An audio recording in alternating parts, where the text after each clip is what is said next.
Thanks for listening to A Long Time in Finance with Jonathan Ford and Neil Collins, in partnership with Briefcase.News, the service that brings intelligent curation and analysis to your media monitoring. This week we're going to be talking about carbon offsets. These are a sort of mechanism which diverts money from polluters, people who put carbon into the atmosphere in wealthy Western countries, to protect the vulnerable ecosystems in the global south. At least that's the idea. The polluters are companies like airlines and luxury goods brands, companies which think that portraying themselves as good citizens is a smart marketing tactic with their wealthy, guilty customers. They send money to poorer parts of the world to encourage people there not to cut down trees so they continue to store carbon from the atmosphere. Then the companies can tell their customers their gas-guzzling roller is carbon neutral. Sounds like a good idea to me. Sounds like a fantasy to me, but still, we carry on. Anyway, that's how it's supposed to work. And in very much the whole modern way, an industry has built itself around this activity, verifying the project actually does what it says, that there are trees to suck up the carbon, and selling the credits to various people, whether companies like Ryanair or financial investors. One of the biggest carbon offset companies is a Swiss venture called South Pole, which has been in the news because of an enormous expose. It's impossible to think of any other way to describe it in the New Yorker. Well, it was certainly not a very friendly piece. I think you can say that. It was also very long, which looked at its biggest project, a vast area of forest in Zimbabwe near the Kariba Dam. Basically, the report suggested that South Pole had sold far more credits than it was entitled to, that the money hadn't necessarily gone to the poor of the surrounding region, and most of the money instead had been funneled to Guernsey to accounts that controlled by a Zimbabwean entrepreneur called Simon Wenzel. It all points to some, pretty big governance challenges facing the carbon offset industry.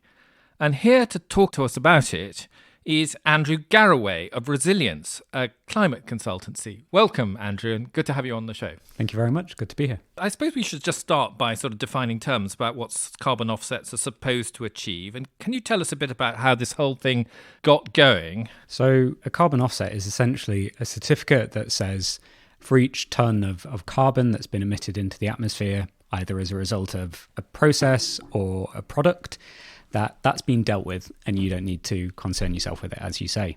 This can be broken down into two main groups: carbon removals, actually taking carbon out of the atmosphere, and carbon avoidance, which is the piece that you've touched on in the South Pole story of actually saying without this carbon credit, carbon would have entered the atmosphere. If we go back to 1987, a company in the US who have a coal power station looked at actually, how do we address the emissions associated with burning coal?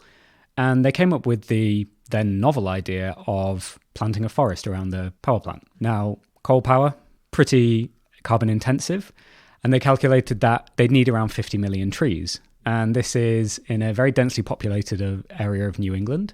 And so they had to say, if we can't do it here, where can we do it? So carbon, it really doesn't matter where you emit it because the environment is global. Yep. So sequestering carbon somewhere is as good as sequestering it anywhere. So they looked into Central America and came up with, if we plant the trees there, we can do it much more affordably and we can plant the volume of trees that we need to sequester the amount of carbon we're going to emit. Now, this was 40 years ago, so by now, even the long term might have arrived. So what happened? Well, there's been various research published into this specific project that has claimed that the desired effects have not been achieved, is one way of putting it. So the volume of carbon that was hoped to be sequestered and captured, essentially, has been overstated. There's issues around the number of trees being planted, or that trees planted have ultimately died, thereby releasing carbon back into the atmosphere. And ultimately, the project hasn't achieved its aims. And I think this is what we'll probably come back to quite a few times, of claims not necessarily matching up to reality. But despite that, the industry has persevered. Have we got a more recent example where the results, or the interim results, are slightly less grim? Well, I think if you look at the efforts over the past 35 odd years, is that we've gone from what was a novel project to an attempt to actually take carbon offsets and move it into the mainstream and put some rules and regulations around it. So with the Kyoto Protocol, the idea of the Clean Development Mechanism was created. What was that? It's essentially, it's offsets, but in a regulated way. It came up with a variety of projects that countries and companies can buy to account for their emissions. Now, when this was, set up and it actually became operational in 2005, it excluded avoided deforestation projects because of the concern around whether these projects truly delivered on their objectives. You said earlier on there were carbon removal, carbon avoidance or whatever, but a lot of these projects essentially, if as you rightly say at the beginning, the carbon in the atmosphere is a global issue, the simplest way of thinking, is anything being removed, is forest cover as a whole in the world expanding or contracting? Because if we continue to pump more carbon into the atmosphere and there are no more trees, then that system overall is not going to remove very much carbon. The carbon avoidance, as you say, is a way, in effect, of focusing it in on one particular place in the world and saying something along the lines of, the world is deforesting because people are running around developing new activities, farming or whatever. It's more valuable to them to chop down these trees and turn it into farmland and grow, beef for McDonald's or whatever. And instead, we will put money into these communities as a way of slowing down that process. And I think this is where the main focus of this activity has ended up. Is that correct? It's certainly up to now. Yeah. It has, yeah. So we are starting to see the emergence of what's known as direct air capture. So that's literally sucking carbon dioxide out of. Yes, I think that's a slightly different subject, isn't it? But you made the point that there have been all sorts of rules and not really regulations, they're guidelines in place.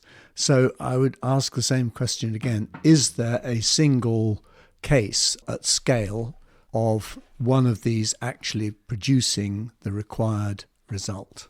I would probably counter and say it depends who you ask. So, well, I'm asking you. You're allowed to say it's too soon to tell, like the Chinese foreign minister. I guess we will only ultimately know when these projects have reached the end of the life at which they're being designed for. Which is how long, sorry? It's typically around 30 years' time. So just to come back to the history, because this is part of an evolving story, you mentioned the UN getting involved and creating a system which might provide some sort of mechanism which investors and others can have companies can have confidence in. But as I understand it, originally, if you go back to the first thing, that power plant in Connecticut you described, the people who were investing tended to be people who essentially felt they had to, in that they had regulatory constraints. If you wanted to carry on operating a coal power plant in Connecticut, you needed to find a way of dealing with the emissions to meet your regulatory requirements. But after this UN thing was set up, it kind of changed for several reasons. One is the customers changed. They stopped being people like that power plant and they became people like Gucci who looked at this in a very different way. They thought, we want to show that we're a caring brand and that we care about the planet, and all the stuff we're selling, which is probably very carbon intensive in production, we've thought about what to do about that. Is that fair? And why did that process happen if it happened? That's totally fair, but it's possibly drawing it too narrow. And I don't think it's purely luxury anymore. It's organisers of conferences, the airlines. Podcasts? But possibly. But that is, as you say, in response to certainly a perceived change in consumer behaviour that to continue to have a social license to operate, you need to be addressing your impact on the environment. But your list of buyers of these tokens, or whatever we could call them, are buying the tokens and say, look, we've got these tokens. It's not up to them to see whether they actually work, because that is somebody else's responsibility further down the line. So they can shrug their shoulders and say, well, we complied, and we're very sorry that this forest burnt down or whatever it was, but really it wasn't our problem because we bought essentially a financial instrument. They may look at it and say, we want to sue the people who sold us this assurance that our product was carbon neutral when it turned out in the end it wasn't. Yeah, well, best of luck with that, I'd say. Well, of course, they've gone out of business long since before that. So this is why your average buyer in the market will actually engage with a broker who will sell, credits which have been verified as meeting a certain level of quality.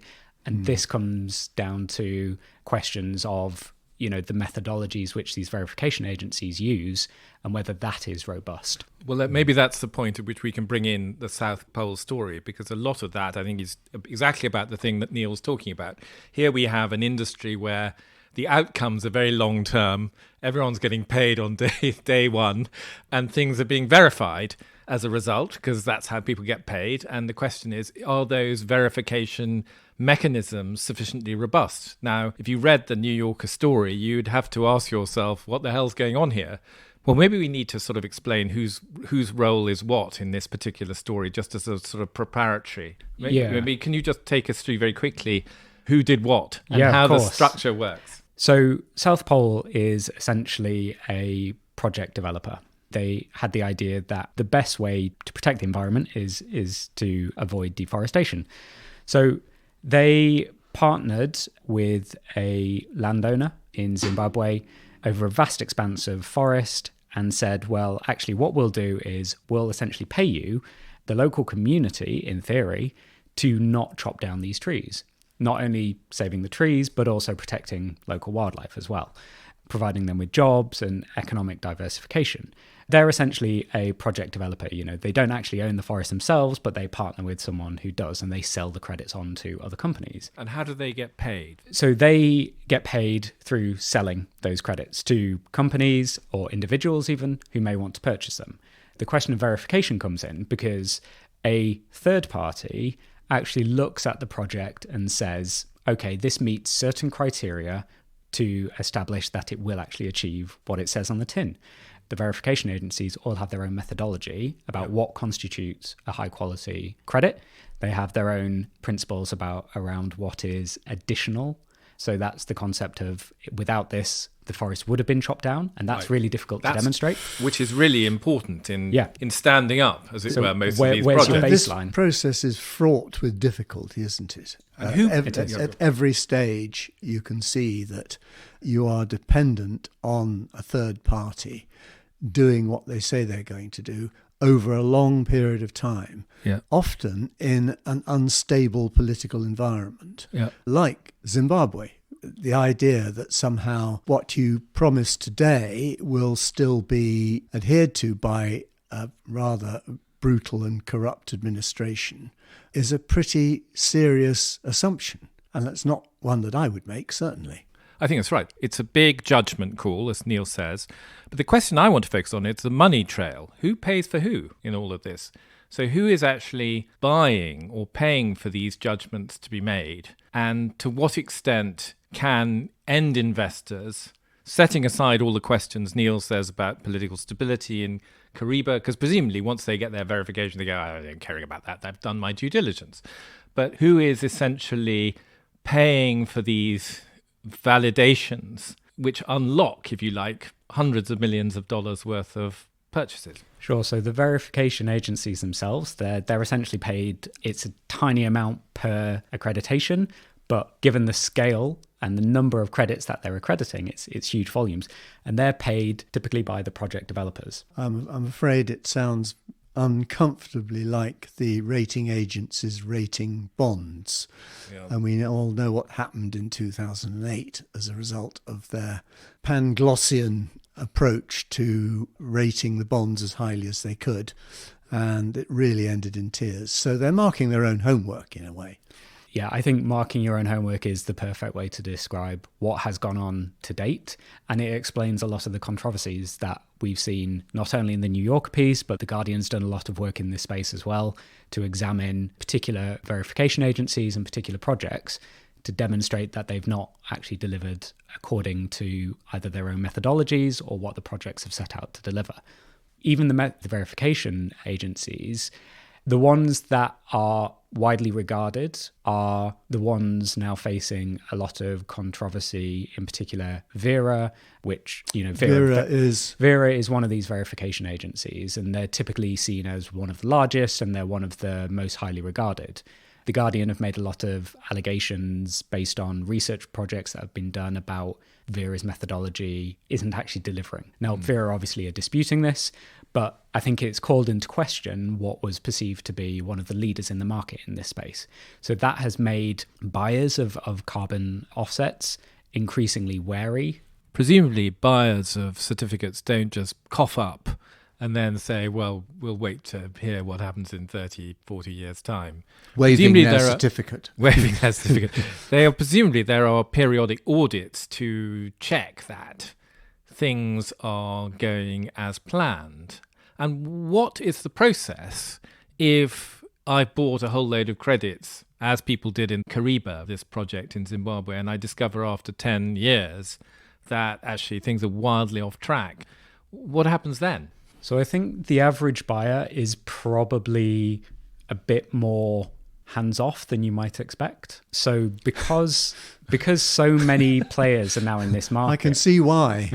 You want somebody else to blame. I'm not being too cynical about this, because it is it's a tortuous chain with a lot of very weak links in it. This is the reliance on the verification agencies, which is proving so problematic now. But historically, this is what they've relied on to be that badge of quality. But are there even audits? They must do periodic audits to say what the hell's going on here.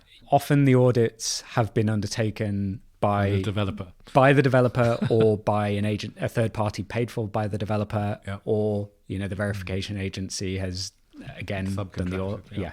Essentially, what you're saying, when you say hands off, is that nobody really is particularly bothered. Once they've shoved their money in, they kind of don't really want to know what happens next. They just want to have told their customers it's all fine. Yeah. And I think your average customer probably doesn't understand. That's a very fair summary, isn't it? Your average customer probably doesn't understand in detail what the difference between one type of offset to another is, and what a high quality versus a low quality offset means. They just hear carbon neutral. They're handbag manufacturers, it's not their speciality. Yeah. Neil was asking you for a good project. South Pole is obviously, or Kariba is obviously a bad project. There were audits which suggested exactly what I just said, that the amount of carbon being sequestered over the period of time was wildly below what they had estimated when they sold the credits. Yet, as far as I can see, they carried on selling the credits. That must, in the long run, have an impact on the market. And because it's rather like, to go back to the 2008 analogy Neil drew, funnily enough, when people realized that these CDOs they were buying were full of absolute garbage that had been missold to them, they stopped buying them. Is this not a fate that awaits this sector too? I don't know whether it awaits it. I mean, if you look at the prices, that the sort of global average price of offset has hovered around $5 a ton for the past few years now. The overall volume of the carbon market has increased hugely. So I think it was about $500 million in 2020, up to $2 billion in 2021, and forecasts are as high as $40 billion by 2030. Now, that's all driven by... Up to $40 billion. Blimey. Yeah. So that's all driven by either perceived changing in consumer behavior or policy. But the price of the credits themselves hasn't really changed much. And I think even though we're seeing more projects come on stream, the market hasn't reached if it were self-regulating, it hasn't reached a point where it's self-regulating in a good way. And we've not yet seen external regulation come in a way that has actually pushed out the poor quality offsets, driving up prices of the remaining. Do you think offsets. It will? Do you think things like South Pole will make people say, we need somebody to mark the homework who is not the person who wrote it? A novel concept, I agree, in financial markets, and never a popular one. Sellers. There have been some really interesting initiatives. So one of the initiatives which has come out of COP26, led by Mark Carney, is the Task Force on Scaling Voluntary Carbon Markets. And that said, well, if we're actually going to achieve the level of emissions reductions we need to vastly scale carbon markets. And that's pivoted now to sort of a worldview that says, well, actually, the best way to do this is to improve the quality of the credits themselves, and that in itself will drive scale. So this touches on your point around quality and the sort of the regulation. It's driven by the big industry players who are actually seeing, well, we can't go on like this if we're to retain this sort of social license to operate. But actually, there's some really interesting research by Trove Research, who have shown that I think it's around 95% of the credits available in the market now wouldn't stand up to the core carbon principles that Mark Carney and his initiative have actually established. Right. So that's a huge amount of the market that, in theory, shouldn't exist. Based on best practice, shouldn't exist. And that's industry-led as well. It's a sort of junk bond end of the market, and it's 95% of the total. Yeah, sort of hit and hope. That's not very encouraging. Tree planting. But is there any prospect of actually somebody coming in and invalidating the 95%? Or are we still in a world where it sort of needs to osmotically kind of happen by people thinking, oh, that's a good idea? In the very short, sort of immediate term, we're still in that world where there is no top-down regulation of this coming in. There's a lot ongoing around sort of country-to-country transfer of carbon credits. So Article 6 of the Paris Agreement deals with that. This is where countries can sell their own exactly. entitlement to carbon credits. Yeah. Okay. So, for instance, the UK could essentially purchase the carbon sequestration capacity of a small area of the Amazon. Brazil would sell that, and you'd adjust your sort of emissions accordingly. Yes, I'm just as concerned, or more concerned, about what happens at the sharp end here, because it does remind me a bit of the poor people in the rich countries subsidising the rich people in the poor countries, because how much of this actually gets through to the local community rather than being sequestered by the politicians and ending up in a Swiss bank account. Yeah, that's a very good challenge. And if this worked the way it's supposed to work, the money should be going to local communities, in a lot of these rainforests. Doubt, but it's the indigenous communities, but it's not. I mean, some is, but not what should be. That's another challenge beyond even just, are these projects actually achieving the carbon reductions they claim? That requires a different set of regulation, I think, to the methodological point. I'm not sure that any set of regulations are going to stop some despot helping himself when he's the beneficiary of a military coup. These forests, or whatever they are, these assets, are mostly in poor countries, either in South America, in the Amazon, or in Africa. And those are the places which are most vulnerable to somebody taking over and essentially helping themselves to whatever is in the treasury. The West doesn't have a particularly good track record in terms of resource extraction from global South countries. And this is potentially just another form of resource. But I think the sort of the rule-based approach, which COP26 actually achieved a lot on, there is still more to do around actually what qualifies and what doesn't. It's a step in the right direction, but there is so much more to do. But I think that's more country to country. Yeah. The real challenge in the existing market, it's focused around companies' voluntary actions on voluntary credits. Neil's scepticism is tremendous. Oh, you noticed. You noticed. I did notice. I don't know why I noticed you were a bit sceptical. I suppose the way I look at it slightly differently to that, well, I agree with a lot. It's hard to disagree with the sceptical take on where we are with this. But there is a thing about this, which is essentially you have to ask yourself whether it really is the right way to go about this, to take a product like a 12-cylinder Porsche and basically say, we'll continue to sell these 12-cylinder Porsches, but we're going to plant lots of trees in the Amazon so that you, Mr. Rich Person, can enjoy it without feeling any sense of guilt. What it is, it's disguising an underlying reality, which is that probably you need to sell some other product. This sort of complicated verification, market creation system, which, as you've said, is absolutely full of verification problems because we can't know, but we broadly know that the forest cover is not expanding so dramatically that it's ever going to stop more of carbon going to the atmosphere. Is this really not just a complete fool's errand at the end of the day? And we should be thinking about these things in different terms rather than investing enormous amount of Mark Carney-style brain power in breathing life into something which looks suspiciously like a dead horse. I definitely think that the focus should be on something else, and that should be on real emissions reductions. You know, if you're a company, you should be decarbonising your supply chain, you should be decarbonising your industrial processes. That's what you have the most control over, particularly your own industrial processes. And if you're relying on the use of offsets to achieve your stated targets, that is inherently risky, because we've heard the issues around quality. Who knows if there's going to be sufficient offsets in 2050 for every company to be offsetting X million tons. But crucially, you need to focus on what you can control, and that is your own processes, your own supply chain. Setting aside all these issues of quality, this is really where you should be focusing. And ultimately, you're right, that might lead to different products on the market to what we have now. But I think there's probably too much of a focus on offsets in people's minds of how they're going to achieve things by 2050, by 2030. And we just don't know what that world will look like. Well, my concern is it's just people kidding themselves about what can be achieved and placing their hope in some unknown person somewhere not chopping a tree down in the Amazon. It's a distraction, I think. It's a nothing. Well, I promised to leave my Maybach in the garage from now on. But you mentioned at the beginning carbon capture and storage. I think I'm right in saying that there is not a single commercial carbon capture plant in the entire world which is working. There are several pilot plants. It looks to me, from a thermodynamic point of view, as though you're trying to pull yourself up your own bootstraps. So carbon capture and storage is actually been operating for decades now in the oil industry.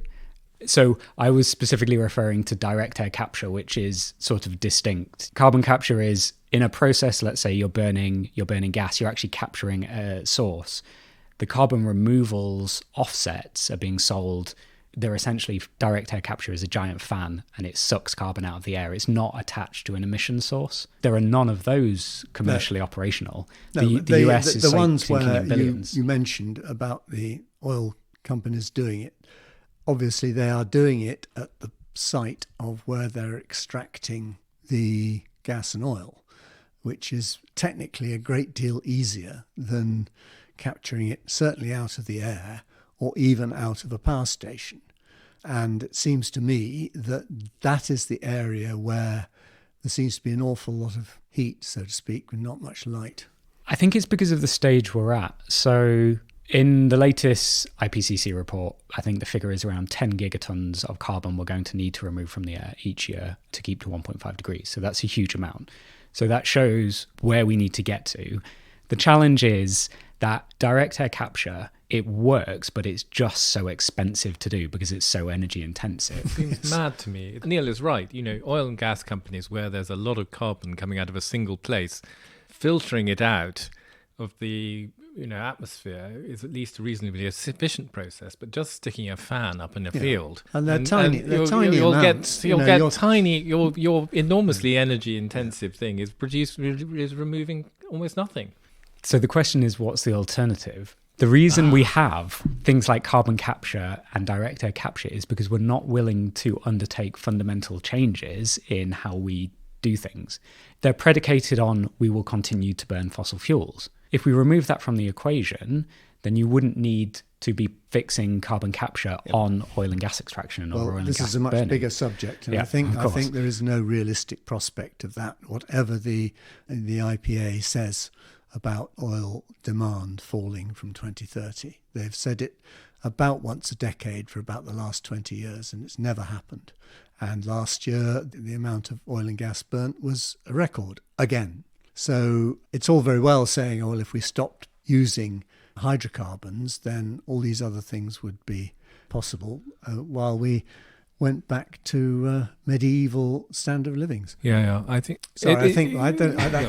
You started it. No. But I think politicians love a grand project, don't they? Direct air capture, carbon capture. You can demonstrate jobs are coming out of this. You can demonstrate that this is a huge investment. from a political standpoint, it's quite an attractive project. So the US is investing billions, the UK in carbon capture is investing smaller amounts, but still see it as a politically sellable approach to decarbonisation. I've looked in a little bit. The IEA produced its report this week, and it noted that over the past, whatever it is, the International Energy Agency, which produces an annual report, one of the things it reports on is carbon capture and storage. Basically, it said it's been the same amount, 40 million tonnes or something per annum for years. And despite all the talk about it going up, it's never gone up. I remember a few years ago going to talk to somebody who was producing systems in the UK to do carbon capture and storage. And I said to him, how's it going to work? How do you persuade people who own industrial companies in the UK to invest? And he looked very long-faced and he said, it's extremely difficult because basically what I have to say to them is you've got to take this expensive process, put it into your equipment with all the capital costs, and essentially you will be competing with people who will not be doing this.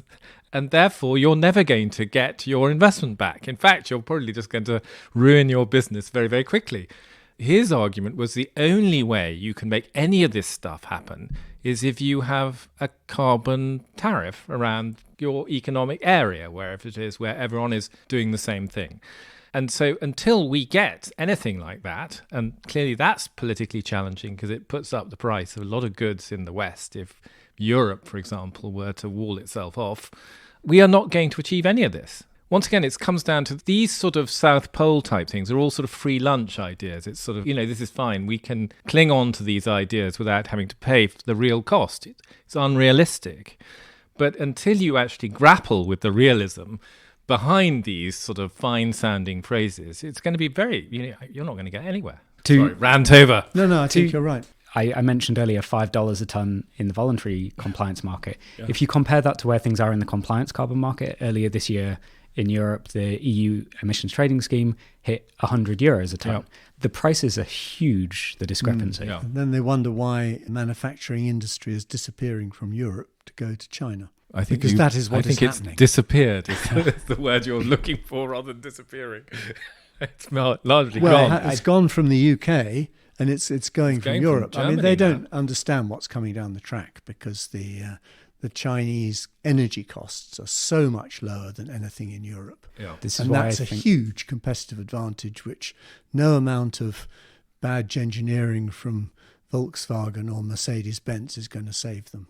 I think specifically the policy response to that, the carbon border adjustment mechanism that's going to be introduced or is in force from this October actually, is designed to arrest that offshoring of industry. Whether it works in practice, it's never been done before, so we can't say one way or the other, but it's a very interesting development. I wouldn't disagree with that.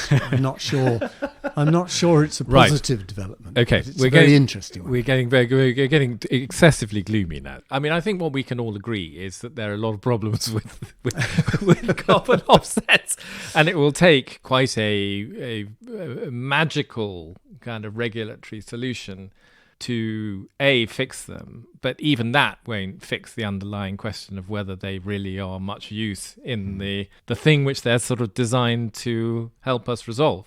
I think that's fair, but I think also businesses are in a catch-22 situation here of they're damned if they use offsets and they're damned if they don't. Yeah. Because they have to demonstrate how they're going to decarbonise, and they're using offsets to do that because they don't have all the technological answers right now. And that's what consumers, investors, governments are asking of them. But 95% of offsets... We probably need the technological answers, I think. Well, an understanding of thermodynamics would be a good start. That was A Long Time in Finance with Jonathan Ford and Neil Collins. Production and editing by Nick Hilton, and our sponsorship partner is Briefcase.News. If you enjoyed the show, please rate and review it on your podcast app, as that will help new listeners find us.